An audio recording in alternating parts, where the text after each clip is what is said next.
Inner Peace, Better Health, where science meets soul and healing begins in the heart. Today's guest is Carolyn Eick, co founder of the Center for Heart Mind Coherence, a scholar, spiritual mentor, and trauma informed coach. Carolyn bridges heart based biology and contemplative practice to help people transform emotional pain into wisdom. If you have ever wondered whether your heart is just a muscle or a gateway to deeper intelligence, this conversation is just for you. Welcome, Caroline. Thank you so much, Shreya, and thank you for creating this uplifting, hopeful space. So this is Thank, beautiful. Thank you. Yeah. thank you so much, and I'm honored to have you on my show. So, Caroline, you have dedicated your life to understanding the heart beyond its biology. What first drew you to explore the heart as both physical and spiritual center? Yes. Two big events in my life. First, growing up in a family of origin that were suffering from PTSD after World War II. I was firstborn generation to them. And and they also suffered with alcoholism. So I am a child who grew up in that space. It's beautiful what we've all done. We've all healed a lot, but it was never going to be through anything that the cognitive brain, decision-making brain could fix. So that was the first thing. Also understanding the cultural influences also. These were displaced people that came from then Yugoslavia. So there was a lot of displacement also, and understanding that people react to one another from a nervous system and an interoception that is beyond the cognitive kind of reason space, right? A decision-making space. The second one was with my son, who got diagnosed with schizoaffective disorder. And and that was a great heartbreak, speaking of the heart. But at the same time, it accelerated my curiosity and seeking other ways to communicate that have nothing to do with the cognitive brain. And so I checked out, and actually, the Heart Math Institute has been doing great work on neurocardiology and the role of the heart in affecting the brain, right? I mean, we're talking about the decision-making brain.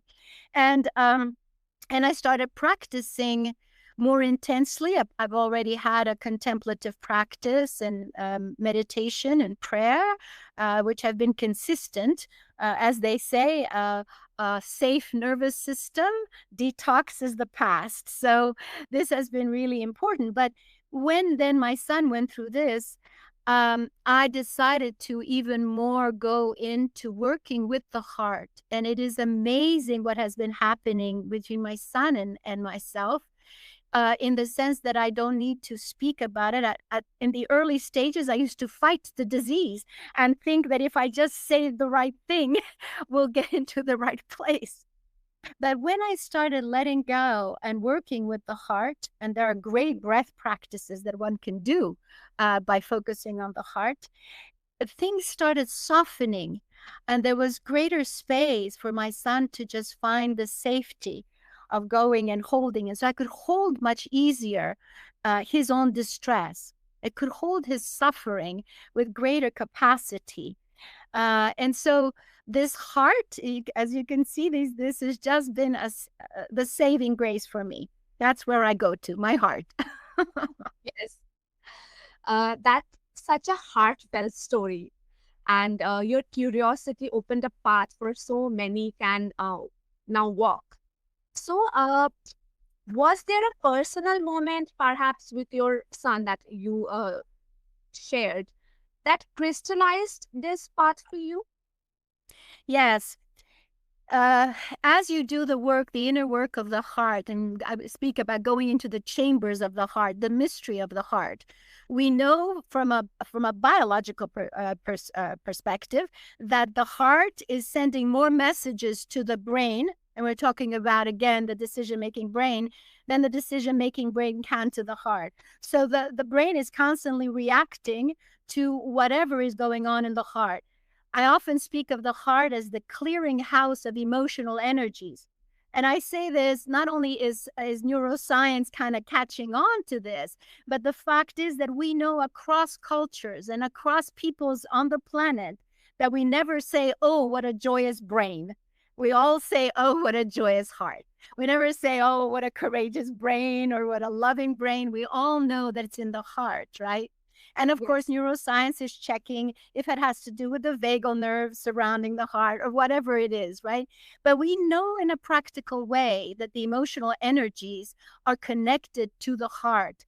And so one of the things in my contemplation and in my work with what I call the chambers of my heart, right, is that I came in touch with the guilt that I carried when I faced my son in his illness. And that guilt was not helping us connect and communicate. That guilt actually was aggravating. It was the wrong message. And so it brought me deeper into going and to softening that guilt and the various other things that would happen, the anger, the frustration, right? The lack of control. And so all this, as I softened those inner spaces, it opened up the space between my son and I so that we could actually hold the illness as not an enemy, but a space to deepen our own connections. And so I would begin addressing the illness. No longer, I remember one time when he was at throes with the suffering of the illness. Of course, he's on good medications, but medication on its own doesn't do it. You need love, you need support, you need the constant presence. And so one time he sent a very nasty email to me, a text, because he was out of it, right? And at the beginning, way back of his illness, I would take it personally because I wasn't clean in my heart. But as I softened that, I understood it was the illness acting out. And I sent a message back to him where I said, "Dear illness, I know that you are in some way protecting my son with your anger and all his suffering. And so thank you for doing the best, but I do not wish to talk to you. I wish to talk to my son now." And I said that, and it was simply inspired from the heart because I didn't even know that I would say such a thing, right? Talking to the illness and whatnot. It was amazing. Yeah. Within no time at all, within less than 5 minutes, my son writes back a text, "Mom, thank you for seeing me." And so it was just an amazing experience, right? Almost miraculous, right? But it is something that is going on with the way that we readjust and rewire the nervous system also in the body through this spiritual, contemplative, attentive space to the heart. Because attention is what I had to practice. Where goes attention, so goes the energy, right? Yes. And so, exactly. And so, but it's a different, it's not an attention of the head.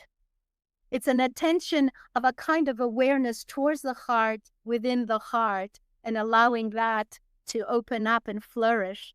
So it's been an incredible journey with a lot of suffering, but with greater capacity to walk with the suffering, greater capacity, yes, to be with it, and not be undone by it. I think that's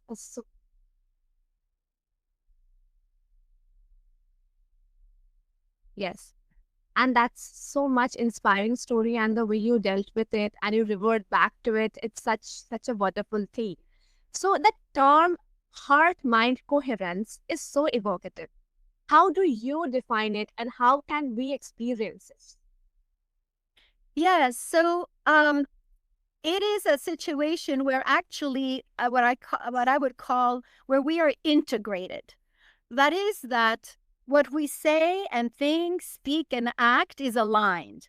So we're not suffering thinking one thing, speaking another, and acting a different way, right? All fragmented. And that alignment and that integration really happens through practice. And so, of course, we have different breath work to work with the heart. But we know from neuroscience that when we actually activate the ventral, what's called the ventral vagal nerve, right?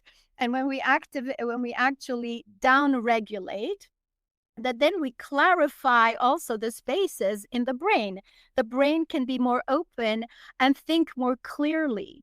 There were great research done with children, both in refugee camps as well as in schools, where they were doing very poorly on tests, etc.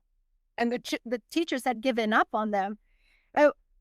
Uh, Heart-focused breathing was introduced to the children so that they could learn to down-regulate. Well, what was amazing, of course, first of all, with the children is their incredible compassion is activated immediately, because they put their hands on their hearts and they go immediately to teach other children. This is just beautiful what happens.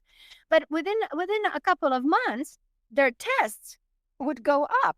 Well, that's because the brain was no longer clogged up with all the signals of distress coming from all this emotional congestion, right?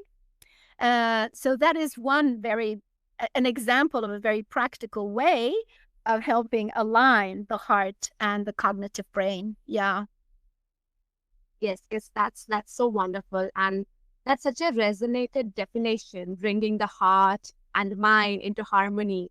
And that changes everything, I think. And thank you for making it feel so real and reachable. So you often say that heart is the source of emotional wisdom. How can we begin to tune in and trust the heart's intelligence, especially in moments of pain or conflict? Yes, that is a very good question and very important question, and really at the center of what we do at the Heart Mind Coherence Center. And so the thing is always to first, whatever wound we feel, whatever distress we feel, is to first go to the heart to down-regulate so that we can actually calm down. And we have a particular very quick breath work where you breathe in slowly through the nose, breathe in slowly out through the nose in a calm rhythm, where you actually focus your attention on the heart, on the breath in, and on the breath out. You can breathe out whatever intention you like. Now, I am saying this because it is crucial that you first attend to your own heart and your own garden. And then when you do, you will have opened up space to greet what comes your way. And so that then the wisdom is the learning, right? The wisdom is the integration and the digestion of whatever is. And so that then I will know whether I speak back to someone or not. I will have the clarity to actually act accordingly. Yeah. But the first thing is my own garden. Because whatever wound or whatever I feel, although there are incredible ethical transgressions in the world that are real, and the wounds inflicted on some people are atrocious.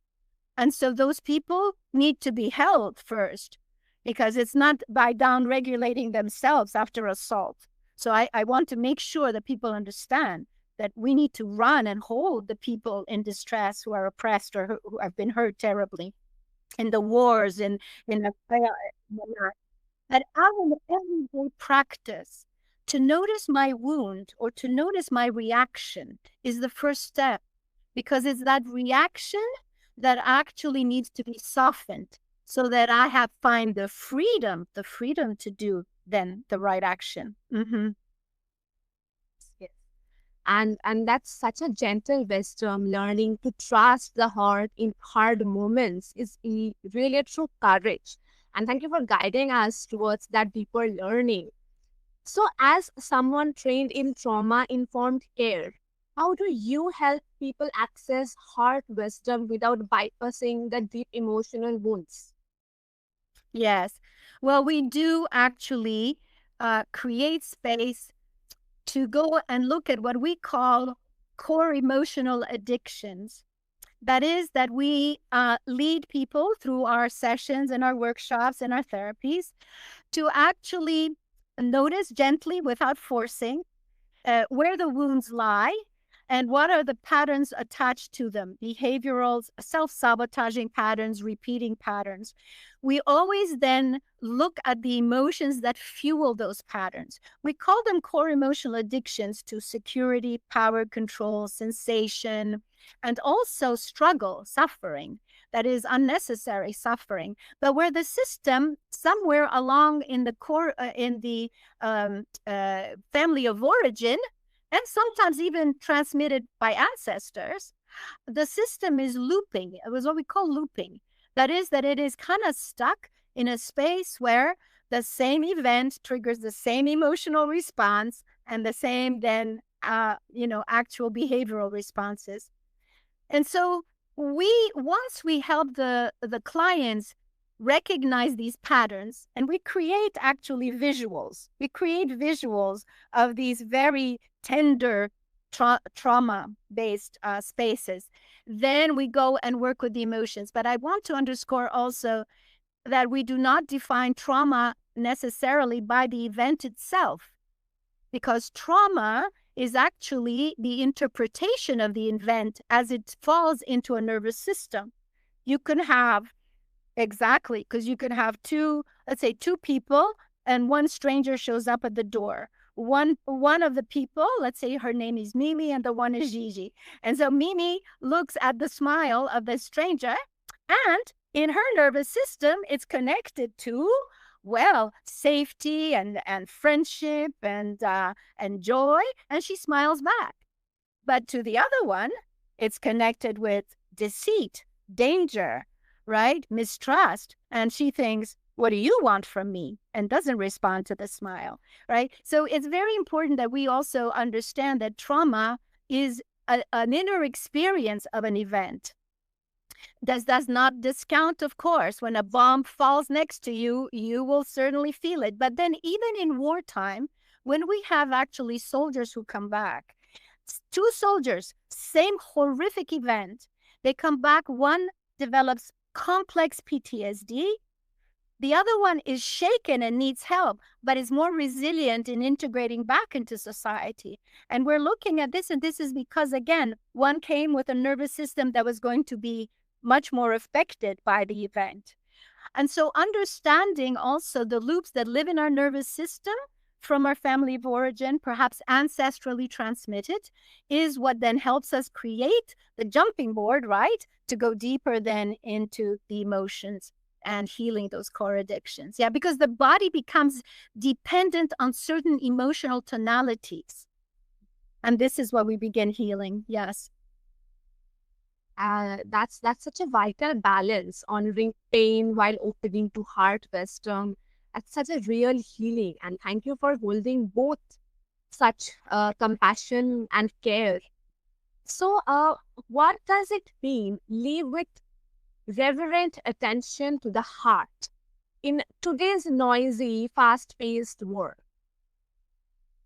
Yes, that is actually intentionally carving a space daily to actually go into contemplation, into meditation or prayer. There are many forms of accessing this space, but it's one of silence. And that in that silence then is the thing. And so that requires an intentional a carving of space, whether that is, an hour in the morning, or even if it's only for many of our clients whose nervous systems are so activated, we say start with 5 minutes. Start with only 5 minutes every day. The consistency is going to pay off. It's in the consistency. It's not the volume. It's the consistency of that kind of space of quiet attention. And it could be for some people who come from religious backgrounds, we suggest a quiet prayer and a time of presence. For those who are open to various meditative and contemplative methods, we go there. But yes, it requires an intentional carving of space every day, consistently. Yeah. Yes. Yeah. And it's such good to know that sometimes silence can be the best healer. and the best key to heal ourselves. And the consistency is like everything. Consistency is the key to it. That's such wonderful to know. And from there, I have another question. Like, how can that attention ripple outward into our families and communities and collective healing? Yes, because it starts with us, right? When I actually find that I have a lot of fear in me, well, it is my then responsibility, even as a citizen, to go into my heart, to go into my space, to soften that fear so that I can bring into the energetic field of the world a more peaceful presence, right? As we practice this, we see transformations in family relationships, in parent and children relationship, in neighborly relationship. There is one wonderful heart-focused breath that I love doing and teach to clients, which is very simple so that you don't have to get into your head about judging the other one or whatnot. When you have difficulties with some person, whoever they are, family or otherwise, is to first of all do some of those down regulating breaths, like I said, through the nose in and out slowly towards the heart, out from the heart, peace. And then imagine a golden tube linking your heart to the heart of the other person, whether that is you consider your enemy or whether you consider it your friend, right? You send through that golden tube on the breath out, you send out love. And you do that a couple of times and a couple of times a day, and you let it be. You don't think about it after, you don't judge it, you let it be. But what you're doing is something that now even neuroscientists are trying to see. Actually, neuroscientists have been very much informed by quantum physicists who are understanding electromagnetic fields, are understanding that we live in a shared field of energy. And so just that will, first of all, calm you so that you're not stuck on your enemy. It will certainly downregulate you. But